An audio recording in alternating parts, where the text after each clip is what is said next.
aujourd'hui qui nous permet de vivre les... Dans un second temps, et ils ont commencé une étude qu'on appelle une étude de phénologie. Déjà de façon simple, chaque mois, il faut que nous sachions que la norme, les jumelles, regardez, elle est vraiment au cœur de notre vie. La norme...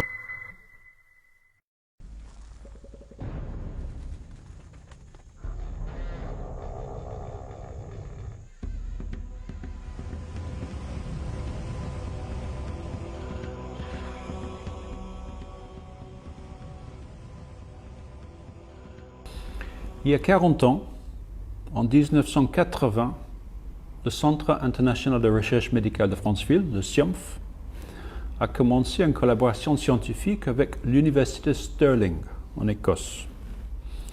2 chercheurs de Stirling sont venus au Gabon, Caroline Chutin, une Britannique, et Michel Fernandez, un Français. Ils ont fait un inventaire de tout le Gabon. C'est un peu grâce à cette étude qu'on a découvert la diversité et l'importance de la forêt gabonaise.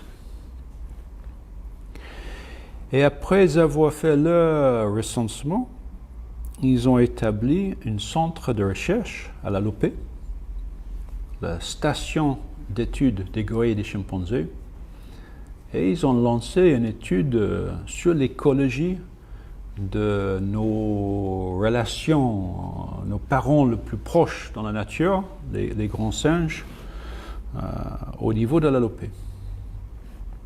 Pour étudier ces animaux, ils n'ont pas seulement suivi les gorilles et observé directement, ils ont également commencé à faire des études sur la forêt.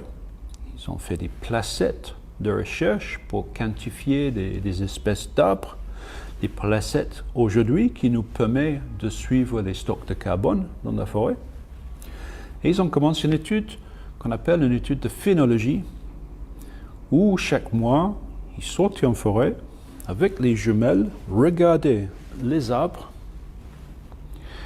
et ils donnaient un score pour chaque arbre, un score pour la quantité des fleurs, des fruits immatures, des fruits mûrs, et les feuilles. Donc chaque mois, on avait des observations sur le comportement des plantes.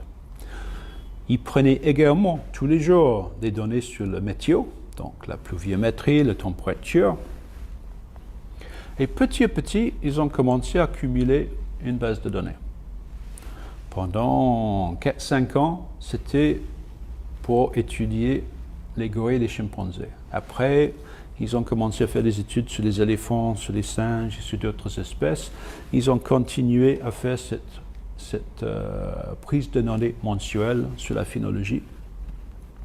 Et avec le temps, on s'est rendu compte qu'on avait une base de données presque unique au monde pour étudier les impacts des changements climatiques sur les plantes dans la forêt tropicale. Aujourd'hui, 40 ans plus tard, nous avons une base de données sur la phénologie qui date de 1983, donc 37 ans de données. Dans les données météo, on constate que la température moyenne a augmenté de 1 degré. On constate que la pluviométrie a chuté de 200 mm. Tout ça à cause du changement climatique. Et quand on a fait des analyses de cette base de données phénologie sur les 30 ans, on a mis en évidence une chute de production de fruits, une chute de 81% de production de fruits. Ça veut dire que les animaux comme les éléphants, comme les gorilles, comme les chimpanzés qui mangent des fruits, ils n'ont que 20% de ce qu'ils avaient il y a 35 ans aujourd'hui. Ayant constaté cette chute qui nous a étonnés, parce que dans toutes les autres études à long terme, on avait l'impression que la forêt africaine résistait mieux à les changements climatiques que l'Amazone, qui commence à mourir, qui commence à brûler, qui commence à émettre de CO2.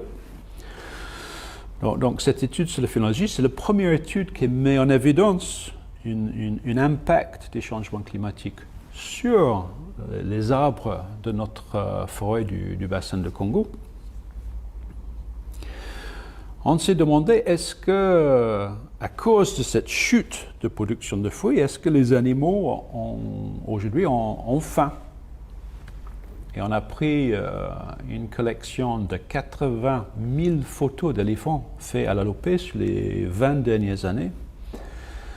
On a donné à chaque photo un score en fonction de la condition de l'animal. Donc si on voyait des côtes, si on voyait les hanches, si on voyait les os qui sautaient du corps, l'animal avait un petit score. Si l'animal était bien portant, plein de graisse, en bonne santé, ça avait un score plus important. Et on a mis en évidence une chute de conditions des éléphants, les éléphants qui sont devenus plus maigres sur les 20 ans d'analyse. Donc, grâce à tous les efforts sur 40 ans à la Lopé, nous avons une base de données unique au monde. Ça nous montre que les changements climatiques commencent à impacter la gabonaise. Ça nous montre qu'aujourd'hui, les éléphants sont plus maigres qu'ils étaient il y a 20 ans. Donc, ils ont faim. Ça nous suggère une piste, une explication pour le problème de conflit homme-éléphant qui semble être beaucoup plus grave aujourd'hui qu'il y a 10 ans, même si les braconniers ont tué un tiers de nos éléphants entre-temps. On se rend compte que les éléphants sortent de la forêt parce qu'ils n'ont plus assez à manger dans la forêt. Ils viennent dans des plantations pour voler chez nous parce qu'ils ont trop faim. Donc ce problème de conflit homme-éléphant a ses origines dans les changements climatiques. C'est une étude très inquiétante parce que ça montre que même si on pensait que la forêt africaine, la forêt du bassin de Congo résistait mieux à des changements climatiques que l'Amazone, ça montre quand même que la forêt commence à sentir l'impact des changements climatiques et que les arbres commencent à souffrir. Donc c'est un résultat dramatique. Ce qui est également dramatique, c'est que c'est la seule base de données qui existe dans tous les tropiques. Donc c'est bien possible que la même chose est en train de se passer un peu partout. Et j'ai parlé avec mon ami et mon collègue, le ministre du Costa Rica, qui me dit que les scientifiques chez eux constatent à peu près la même chose. Donc ça nous indique qu'on arrive vers un point où les changements climatiques deviennent tellement graves que ça commence à impacter les cycles de reproduction des arbres. Et c'est encore une preuve que la communauté internationale doit se mettre ensemble, qu'on doit mettre en œuvre l'accord de Paris, qu'on doit trouver des accords même plus forts que l'accord de Paris, que le COP26 doit vraiment être un moment où le monde entier vient ensemble pour essayer de régler ce problème de changement climatique. On a vu avec le Covid-19 ce qu'on peut faire quand il y a une crise, mais le Covid-19, ce n'est rien par rapport au changement climatique.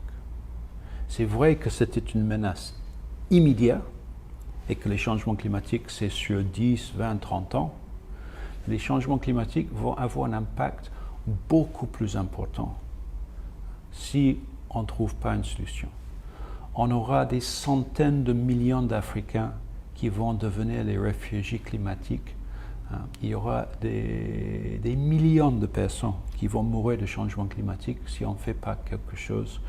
Et voilà une étude faite au Gabon par les scientifiques gabonais en collaboration avec les scientifiques internationaux qui montrent de nouveau les impacts graves sur la forêt africaine.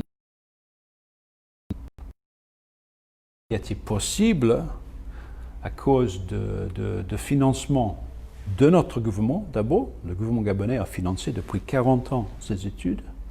On a été accompagné pendant 40 ans par Total Gabon, Elf Gabon au début, et puis Total Gabon à travers les fonds PID. Et on a été accompagné depuis 30 ans par l'Union européenne qui finance le programme ECOFEC depuis 1992. Ce thème, comme nous le voyons dans ce film, qui est une illustration frappante de ce qui peut se passer au niveau local, c'est un exemple, mais nous comprenons que des choses similaires se passent ailleurs, partout dans le monde. Ce film nous rappelle que nous connaissons aujourd'hui, notre planète connaît un changement climatique important et rapide dû aux gaz à effet de serre émis par les activités humaines. Donc un phénomène véritablement nouveau.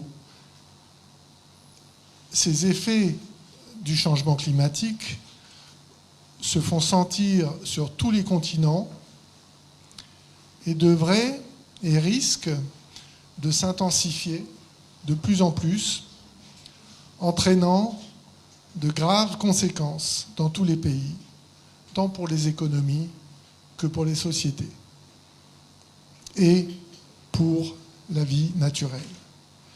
Pour empêcher une aggravation du changement climatique, pour tenter de le freiner ou de l'atténuer, nous devons agir afin de réduire de manière significative les émissions de gaz à effet de serre et de nous adapter aux changements actuels et à venir pour limiter les dommages. Les actions en faveur du climat, aujourd'hui, ne sont plus simplement des actions sectorielles. Elles s'insèrent dans une perspective globale et concernent toutes les politiques et tous les secteurs de l'activité humaine. Dans le contexte de l'épidémie de Covid-19 et dans la perspective post-Covid que nous devons tous préparer maintenant, il est essentiel que la relance des économies soit verte et durable, que les efforts et les investissements faits dans le cadre des politiques de relance servent en même temps à accélérer la transition énergétique et le verdissement global des économies. L'Union européenne lutte contre le changement climatique grâce à des politiques internes ambitieuses et une étroite coopération avec ses partenaires internationaux. L'Union européenne a réaffirmé très clairement sa volonté de leadership politique à travers la priorité de la nouvelle commission appelée Pacte vert, le Green Deal, pour lutter contre le changement climatique et contre la dégradation de l'environnement. La priorité exprimée dans le Green Deal, dans le Pacte vert, exprime l'engagement de l'Union européenne pour être un acteur majeur dans l'action climatique, dans la protection de l'environnement, le développement durable, la protection de la biodiversité, tous ces objectifs étant liés et complémentaires. C'est pourquoi, sur le plan international également, le changement climatique et la transition verte sont au cœur des 5 partenariats proposés dans la nouvelle stratégie avec l'Afrique. Dans ce contexte global, le bassin du Congo et notamment les forêts du Gabon qui couvrent une large part du pays sont un atout majeur dans le cadre de la lutte contre le changement climatique. Enfin, c'est parce qu'elle reconnaît le leadership du Gabon dans la promotion du développement durable sur le plan régional et international que l'Union européenne soutient avec constance et continuera à soutenir les efforts de ce pays dans ce domaine. Monsieur le ministre a cité le programme ECOFAC. Qu'est-ce que c'est ce programme ECOFAC et pourquoi l'Union européenne donne autant d'importance au programme de coopération lié au changement climatique, à la biodiversité, à la protection de la nature? Nous sommes dans la région de l'Afrique centrale avec plus de 200 millions d'hectares de forêt. C'est le deuxième massif forestier derrière l'Amazonie. Du point de vue d'environnement, du point de vue économique, du point de vue social. Et donc cet immense espace naturel, il est pourtant fragile. Il subit de fortes pressions démographiques. Cette étude a permis de donner un cas concret de l'impact néfaste du changement climatique à un espace naturel comme les bassins du Congo et en l'occurrence les massifs forestiers de la Lopé. Donc pourquoi l'Union européenne intervient? Parce que nous sommes conscients que le changement climatique, ce sera un défi majeur dans les années à venir. Et nous sommes conscients parce qu'il y a des preuves scientifiques et techniques montrées par ce type d'études. Donc pour l'Union européenne, le défi du changement climatique, c'est un défi mondial. Le défi du changement climatique n'a pas de frontières. Donc c'est pour ça que nous appuyons les partenaires. Alors, le programme ECOFAC, c'est l'abréviation pour Écosystème fragilisé d'Afrique centrale. C'est un programme phare de l'Union européenne dans la région de l'Afrique centrale et ça existe à 2012. Il est actuellement dans sa 6e phase d'une durée de 5 ans avec un budget indicatif de 80 millions d'euros, ce qui fait à peu près, si mes calculs sont corrects, autour de 52 milliards de francs CFA. Évidemment, il a une couverture régionale et il vise la préservation et la biodiversité des écosystèmes fragiles en Afrique centrale et notamment des actions au niveau national comme les actions démontrées dans les parcs de la Lopé. Il est présent dans 7 pays de l'Afrique centrale et donc il intervient au Gabon depuis 1992 et tout spécialement à la Lopé. Il y a beaucoup de fonds de l'Union européenne qui ont été consacrés à la préservation et à des actions dans les massifs forestiers de la Lopé. Et cette coopération a permis de mettre en œuvre plusieurs types d'actions, des données sur les recherches scientifiques, des actions contre le braconnage, des du parc, etc., etc. Je voudrais aussi dire que ce n'est pas le seul programme que nous avons à la Lopé, au Gabon. Nous avons aussi des actions à travers l'Agence spatiale européenne. L'Agence spatiale européenne qui a permis de faire des collections, télédétection des données avec une observation sur les forêts et ce qui met à disposition gratuitement dans les pays pour mieux suivre et contrôler les massifs forestiers qui est aussi important. Donc, juste pour conclure, nous sommes très fiers, en tant qu'Union européenne, de pouvoir contribuer directement ou indirectement à ce que la Lopé puisse acquérir et produire ses résultats scientifiques à travers ce centre de recherche scientifique. Nous sommes aussi fiers d'aider les Gabon, de faire reconnaître la Lopé en tant que patrimoine mondial de l'UNESCO. Et donc, nous sommes fiers aussi de pouvoir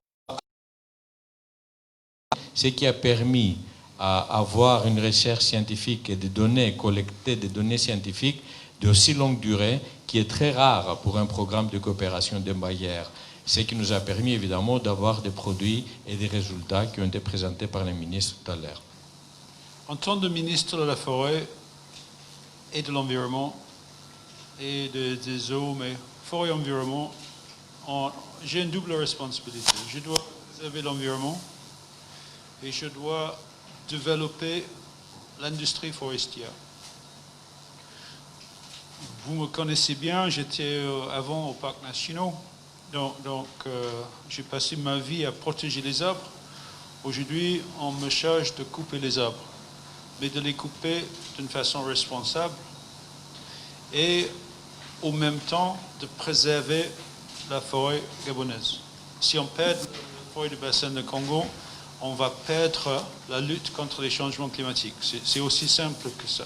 Il y a un tel stock de carbone dans le bassin de Congo, entre la forêt et tous les tourbières, que si on perd cette richesse, il y aura tellement de CO2 dans l'atmosphère qu'on peut oublier 1,5, on peut oublier 2 degrés, on va vers une monde qui va être 3, 4, 5 degrés plus chaud qu'aujourd'hui. Comment préserver la forêt gabonaise? On a créé des parcs nationaux. Le président Omar Bongo Ondimba a créé des parcs nationaux. On préserve. Il y a des programmes comme ECOFAC qui viennent nous soutenir. C'est assez remarquable, depuis 30 ans de collaboration sur la Lopé, sur Waka, sur Mayomba maintenant. Mais ce n'est pas avec ces dons qu'on peut développer le Gabon.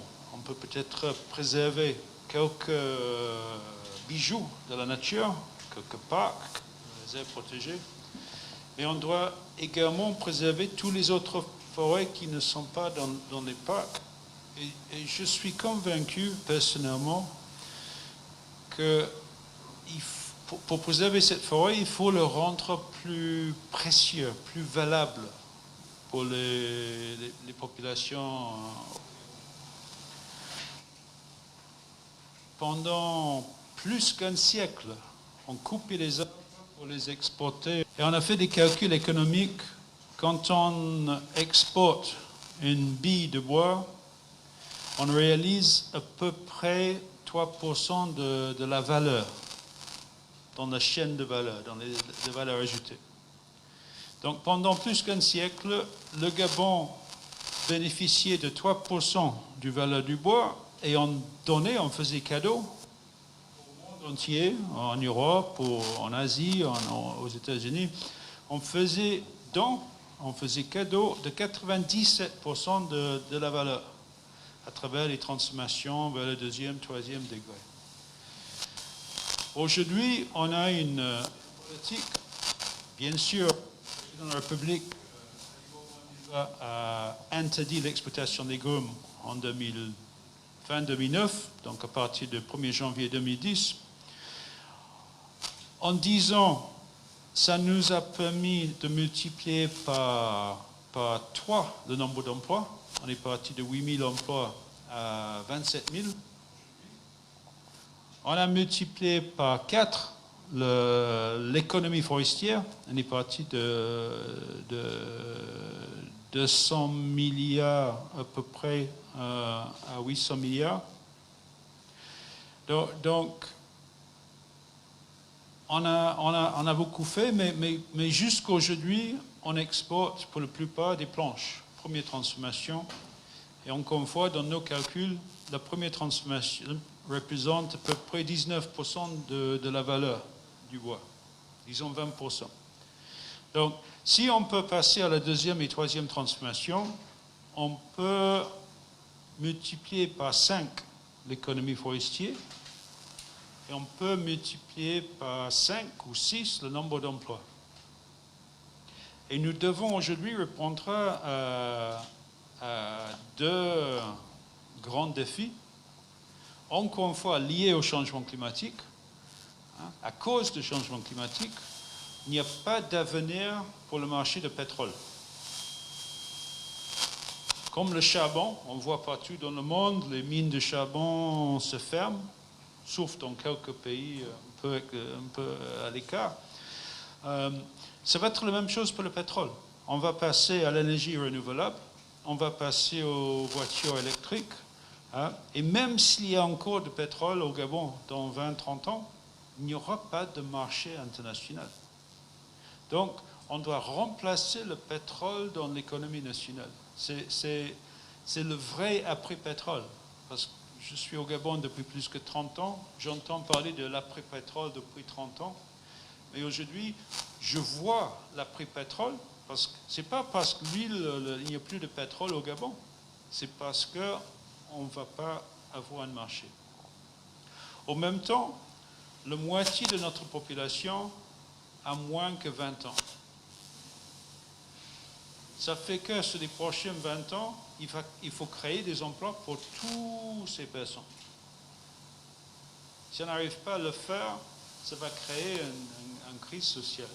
Et quand je regarde autour de moi, quels sont les secteurs qui peuvent créer beaucoup d'emplois, je pense que le premier secteur avec un potentiel de créer des centaines de milliers d'emplois, c'est la forêt. Hein? Si je regarde la Malaisie, ils ont un petit peu moins de forêt que nous. Ils ont 21 millions d'hectares de forêt. Nous, on a presque 24 millions d'hectares. Et ils ont 321 000 emplois dans le secteur forêt. Parce qu'ils partent vers la troisième transformation et parce qu'ils ont planté des plantations de forêt et ils font un mix de bois précieux qui viennent de la forêt naturelle et de bois de plantation. Donc, sur l'environnement, la Malaisie, ce n'est pas notre modèle parce qu'ils ont beaucoup coupé la forêt pour planter l'huile de palme et il y a beaucoup de dégradation.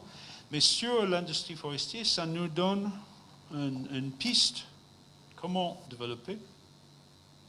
Donc, je suis convaincu qu'on peut développer un secteur forestier qui contribue 10 fois plus à l'économie du Gabon, qui contribue 10 fois plus des emplois. Donc, on peut passer de 27 000 vers 300 000 emplois sur les prochaines 10-15 ans. C'est ça l'objectif du gouvernement. Et je suis aussi convaincu que c'est en faisant ça qu'on va préserver la forêt. Parce que si la forêt est une ressource renouvelable, précieuse, qui crée tous ces centaines de milliers d'emplois et qui contribue à l'économie, ça veut dire que tous les Gabonais, que tout le gouvernement, mais tous les Gabonais vont regarder la forêt de près et voir comment on peut préserver cette manne sur laquelle on va développer le Gabon. Donc je pense qu'il y a un lien très clair entre développer la forêt, préserver la forêt, contribuer à la lutte contre les changements climatiques. Le problème, c'est que avec cette étude, on voit que c'est possible, il ne faut pas aller trop, c'est très scientifique, mais c'est possible qu'on commence à voir que les changements climatiques peuvent impacter la biologie des arbres, peuvent impacter notre forêt. On sait bien que si on perd le bassin de Congo, on perd la lutte contre les changements climatiques.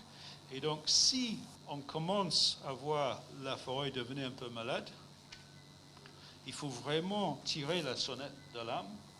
Il faut crier haut et fort. Il faut dire à la communauté internationale qu'on doit tout faire pour mettre en œuvre l'accord de Paris et pour aller au-delà de l'accord de Paris, parce qu'il faut freiner, stopper et renverser ces problèmes des émissions de CO2 et des changements climatiques, parce qu'on peut arriver à ce que les anglophones disent un tipping point, un point d'inflexion, où tout d'un coup on se rend compte que c'est devenu tellement chaud que maintenant tous les arbres sont en train de mourir. Donc tout le carbone qui est stocké dans les arbres est en train d'aller dans l'atmosphère et ça renforce et ça accélère les questions de changement climatique. Et on entend de plus en plus des scientifiques, et là j'ai toujours mon chapeau scientifique que je porte les dimanches après-midi. J'essaie de suivre la littérature scientifique et on voit de plus en plus d'articles qui parlent de cette fameuse tipping point, qu'on doit faire très gaffe parce que si on pousse le système trop loin, ils peuvent avoir des impacts sur les écosystèmes qui aujourd'hui nous soutiennent, qui aujourd'hui nous protègent des changements climatiques, qui absorbent le CO2. On peut pousser ces écosystèmes à un point où ils sont plus capables de nous protéger et à ce moment-là, on risque de payer très cher. Et peut-être pour terminer, on voit bien avec ce qui nous frappe actuellement. Je porte un masque avec le Covid-19. Il y a pas mal de données scientifiques qui suggèrent que cette maladie sort de la nature. Il y a eu un contact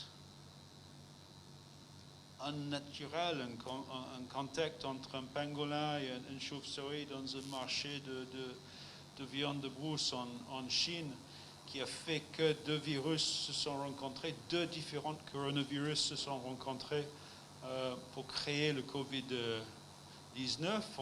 Ça nous montre que si on agresse la nature quelquefois revient et nous fait du mal. Et cette agression de CO2, cette agression des émissions de CO2, si on fait mal à la nature, c'est la nature qui nous nourrit, c'est la nature qui nous soigne, c'est la nature qui nous protège. Donc si nous on fait mal à la nature, c'est nous qui vont payer le prix. Et pour moi, c'est ça le message qui sort de cet article publié dans le journal Science, donc un des deux premiers journaux au monde avec Nature. Et j'espère bien les font qu'il y a moins de fruits, font que les éléphants ont faim, fait que les éléphants sortent de la forêt pour manger dans les plantations des populations, qui fait que les enfants gabonais ont faim, et que c'est tout un cycle, tout est lié. J'espère que cette histoire peut nous permettre de passer des messages forts et de encore pousser pour de plus en plus des actions au niveau politique, des actions qu'on a besoin pour on peut le dire, pour sauver la planète, pour sauver et pour sauver